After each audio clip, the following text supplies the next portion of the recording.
Subscribe करंतु आम channel को आउ प्रेस करंतु बेल आइकन को जहा द्वारा लेटेस्ट वीडियो नोटिफिकेशन आपण मानकु सर्वप्रथमे मिल जिवो। नमस्कार बंधुगण आपण मानकु आम यूट्यूब चैनल को स्वागत। बंधुगण आज वीडियो रे जानिबा आगामी ए 15 दिन आपणकर किपरि कटिबो से विषय जानिबा, किंतु एहा पूर्वरु जदि चैनल रे नुआ करि आछंती तो चैनल को सब्सक्राइब करिनेबा सह पाखरे आसुथुबा बेल आइकन को क्लिक करंतु। स्वयं भगवान श्रीकृष्ण कहिसंती एते आपण सीधा सीधा हुअंतु नाही, कारण जंगल रे रहुतुबा सीधा गछ को ही सर्वप्रथमे कटा जाई थाए। तेणु आपण एते भी साधा सीधा हुअंतु नाही, आउ तेढ़ा मेढ़ा गछ को सब बेले छाड़ी दिया जाई थाए। तो एमिति रे अन्य जीवन सह पूर्ण रूप रे जीवा ठारू भल हेबो आमे निजे निजर भाग्य अनुसार जी नेबा। शक्ति को अपमान से मानि थाए जे असत्य द्वारा लाभ प्राप्त करि थाए। नमस्कार बंधुगण, जय माँ लक्ष्मी। आपण समस्त को आम यूट्यूब चैनल को पुणी थरे आउ गोटे वीडियो को बहुत बहुत स्वागत। ओम गणेशाय नमो। आज आमे आपण माननकु कहिबु आगामी ए 15 दिन आपणकर किपरि साब्यस्त हेबो। आपणक पई सुविचार रहिछि। देखा जाउथुबा स्वप्न स्वप्न होई रहि जाई थाए जे पर्यंत व्यक्ति निजर झाड़ को बुहाई न थाए। जदि जीवन रे सफलता प्राप्त करिवार अछि तो परिश्रम आउ विश्वास आपण करिबा शिखि नियंतु, तेबे जे आपणकु सफलता मिलिबो। सफलता मिलिबा पई आपणकु बहुत परिश्रम करिबाकू पड़िबो। जदि आमे कहिबा ए 15 दिन रे स्थिति विषय रे, आपण ए दिन रे निजर मनचाहा सफलता प्राप्त करिवे। ता सहित आर्थिक स्थिति रे सुधार मिलिबार जोग बनुछि। अटकी बा उलुझिथिबा पैसा मिलिबा कारणरू समय आपणक पई ए सब स्थिति रे अनुकूल रहिबो। विशेष भाବରେ पिलांकर पाठ पढ़ा आउ विवाह संबंधित गतिविधि रे खर्च आपणकर अधिक टिके होई पारे, सेथिपई भल स्थिति मध्य मिलिबो। ता सहित जदि फ्रेंड्स कहिबा पिलांकर किलकारी संबंधित कौनसी खुशी खबर मिलिबा कारणरू घरे खुशी भर वातावरण बनी जिवो। विशेष भाବରେ सरकारी कार्य जदि आपणकर चालुथुला तो ए सबु दिन रे कौनसी महत्वपूर्ण व्यक्तिंकर परामर्श आपणक सपक्ष रे मध्य जाई पारे। कौनसी धार्मिक स्थल रे जिबार स्थिति मध्य बनुछि। कौनसी भी कार्य करिबा द्वारा विवेक आउ धैर्यर सह काम करंतु, कारण भावना रे ने जाइथिबा निर्णय आपणक पई नुकसान होई पारे। जमीन जायदाद संबंधित सबु कागज करबाई करिबा समय रे लापरवाही आदु भी करंतु नाही, अन्यथा कौनसी प्रॉब्लम रे आपण फसी पारंती। विद्यार्थी को निजर पाठ पढ़ारे ध्यान केंद्रित करिबार आवश्यकता रहिछि। प्रॉपर्टी बिजनेस आपणकर फाइनल होई पारे, सावधान सह करंतु। ता सहित व्यवसायी पार्टी ए सबु अर्थात व्यापारिक गतिविधि आपणकर बहुत भल रहिबो। सरकारी चाकरी पेशा लोकंकु स्थान परिवर्तन संबंधित भल खबर मध्य मिलिबो। परिवार जनक सह भल समय को व्यतीत करिबारे आपणको बहुत ही खुशी अनुभव हेबो। प्रेम संबंध रे आपसिक सामंजस्यर स्थिति कारणरू आपणको खुशी अनुभव हेबो। ता सहित घरर कौनसी सदस्यଙ୍କ स्वास्थ्य को नहीं चिंता आपणकर बनी रहिबो, किंतु एहा द्वारा आपणकर स्वास्थ्य प्रति सजग रहिबार अति आवश्यकता रहिछि। किछि कथा इच्छा विरोधी हेबा कारणरू दुख आपणकर बनी रहिबो, किंतु निजको ए सबु कथारू बाहर करिबा आपणक पई आसान मध्य होई पारे।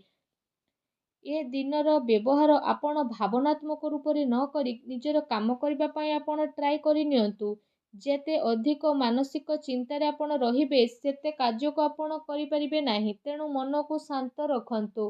काम सिलसिला रे कौनसी व्यक्तिंक सह कथावार्ता करिबा समय रे शब्दर उल्लंघन करंतु नाही, नचेत परे प्रॉब्लम रे पड़ी पारंती। रिलेशनशिप सह जड़ित कथा स्पष्ट रूप रे सामना को आसीबो। एहार निर्णय नेबा आपणक पई आसान रहिबो। कौनसी काम को करिबा पूर्वरु ता सह जड़ित इनफॉरमेशन जानिबा पई ट्राई करंतु। एहा द्वारा बहुत भल स्थिति बनिबो। आपणकर सम्मान बढ़िबो। माता पितांकर वरिष्ठ लोकंकर मान सम्मान मध्य आपणकर बढ़िबार अति आवश्यकता रहिछि। ता सहित तांको आशीर्वाद और सहयोग मध्य आपणको प्राप्त हेबो। अन्य ठारो अधिक आशा करिबा द्वारा निजर कार्य प्रणाली रे विश्वास करिबार आवश्यकता रहिछि। व्यावसायिक स्थिति रे कौनसी प्रभावशाली व्यक्तिंकर मार्गदर्शन आपणक पई सहायकर साब्यस्त हेबो।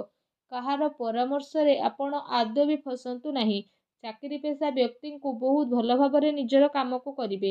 एहा द्वारा अधिकारींकर लाभ आपणको मिलिबो। पति पत्नींक भितरे मधुरपूर्ण समय रहिबो। अविवाहित लोकंक पई भल संपर्क मध्य आसी पारे। ତଥା ପରିସ୍ଥିତିରେ ନିଜକୁ ସନ୍ତୁଳିତ ଓ ମଜବୁତ ବନେଇକି ରଖିବା ଆପଣଙ୍କର ଆବଶ୍ୟକ ବା ଭାବନାତ୍ମକ ପ୍ରଭାବରେ ଆସିକି ସ୍ଥିତି ଆପଣଙ୍କ ପାଇଁ ବହୁତ ଭଲ ରହିବ। ତା ସହିତ ଯଦି ବିଶେଷ ଭାବରେ କହିବା ଆପଣଙ୍କର ନିର୍ଣ୍ଣୟ ଭଲରେ ଠିକ୍ ରହିବ, କିନ୍ତୁ ଭୁଲ ବୁଝାମଣା ଉତ୍ପନ୍ନ ମଧ୍ୟ ହୋଇପାରେ। କାମ ଦ୍ୱାରା ଆପଣଙ୍କୁ ପରିବର୍ତ୍ତନ ମଧ୍ୟ ଆସିପାରେ। ତା ସହିତ ଯଦି କହିବା ପାର୍ଟନରସିପ୍ରୁ ଦୂରେଇ ରହିବା କାରଣରୁ ଏକାପଣ ମଧ୍ୟ ଆପଣ ଅନୁଭବ କରିପାରନ୍ତି। ଯଦି ମହିଳାଙ୍କ ବିଷୟରେ କହିବା, ମହିଳାଙ୍କ ପାଇଁ ସ୍ଥିତି ବହୁତ ଭଲ ରହିବ। ପ୍ରେମ ଜୀବନ ବିଷୟରେ ଯଦି କହିବା, ତ ପ୍ରେମ ଜୀବନର ସ୍ଥିତି ଏସବୁ ଦିନରେ ଆପଣଙ୍କ ସପକ୍ଷରେ ଯିବ। ଆଉ ଏ ସମୟରେ ଆପଣ ଆପଣଙ୍କର ସବୁ କାର୍ଯ୍ୟକୁ ପୁରା ସମ୍ମାନର ସହ ପୁରା କରିବେ, ଯେଉଁ କାରଣ ପାଇଁ ପାର୍ଟନର ଜଣେ ଆଉ ଜଣଙ୍କର ମହତ୍ତ୍ୱକୁ ବୁଝିପାରିବେ। ତା ସହିତ ଏସବୁ ସ୍ଥିତି ଆପଣଙ୍କର ଆହୁରି ଅଧିକ ମଜବୁତ ମଧ୍ୟ ବନିଯିବ। ଆପଣ ଆପଣଙ୍କର ଜୀବନସାଥୀଙ୍କ ପ୍ରେମର ସ୍ଥିତିକୁ ଅନୁଭବ ମଧ୍ୟ କରିପାରିବେ, ଯେଉଁ କାରଣ ପାଇଁ ଆପଣଙ୍କୁ ଦୁନିଆ ସାରାର ସବୁ ଜିନିଷକୁ ଭୁଲି ନିଜ ସାଥୀଙ୍କ ସହ ସମ୍ବନ୍ଧ ବନେଇ ରଖିବାର ଅବସର ମଧ୍ୟ ଏ ସମୟରେ ଆପଣଙ୍କୁ ପ୍ରାପ୍ତ ହେବ। ଆପଣ ଦୁଇ ଜଣଙ୍କ ଭିତରେ ଚାଲୁଥିବା ବିବାଦ ଖତମ ହେବାର ପୁରା ସମ୍ଭାବନା ମଧ୍ୟ ବନୁଅଛି। ତା ସହିତ ଯଦି କ୍ୟାରିୟର ବିଷୟରେ ଆଲୋଚନା କରିବା, ତ ଏ ସମୟରେ ବିଶେଷ ରୂପରେ ସେ ସବୁ ଲୋକଙ୍କ ପାଇଁ ଭଲ ବା ସଫଳତା ସହ ରହିବ ଯେଉଁମାନେ କୌଣସି ପ୍ରକାରର ଶିକ୍ଷା ବା ଲେଖନୀ କ୍ଷେତ୍ରରେ ଜଡ଼ିତ ଅଛନ୍ତି। ଶତ୍ରୁ, ଶୋଧକର୍ତ୍ତା, ପତ୍ରକାର, ଲେଖକ ଆଉ ଶିକ୍ଷା ସମ୍ବନ୍ଧିତ ଜଡ଼ିତ ବ୍ୟକ୍ତି ବିଶେଷଙ୍କୁ ଏସବୁ ଦିନରେ ବହୁତ ଅଧିକ ଆନନ୍ଦ ପ୍ରାପ୍ତ ହେବାର ଅତି ସଂକେତ ବନୁଅଛି। ଏ ଦିନରେ ଲମ୍ବା ଯୋଜନାକୁ ଆପଣ ବନେଇ ନିବେଶ କରିବାର ସ୍ଥିତି ମଧ୍ୟ ବନୁଛି।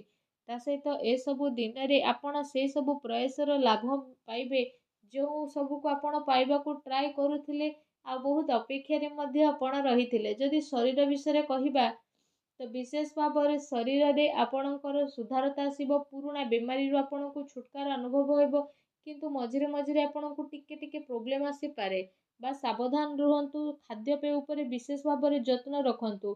ଲମ୍ବା ସମୟରୁ ଆପଣ ଯାହା ଚାହୁଁଥିଲେ ସେସବୁ ଆପଣଙ୍କୁ ମିଳିବ। ସମସ୍ୟାର ଉଚିତ ହାଲରେ ପହଞ୍ଚିବା ପାଇଁ କୌଣସି ସଠିକ୍ ବ୍ୟକ୍ତିର ଆପଣଙ୍କୁ ପରାମର୍ଶ ନେବାକୁ ପଡ଼ିବ।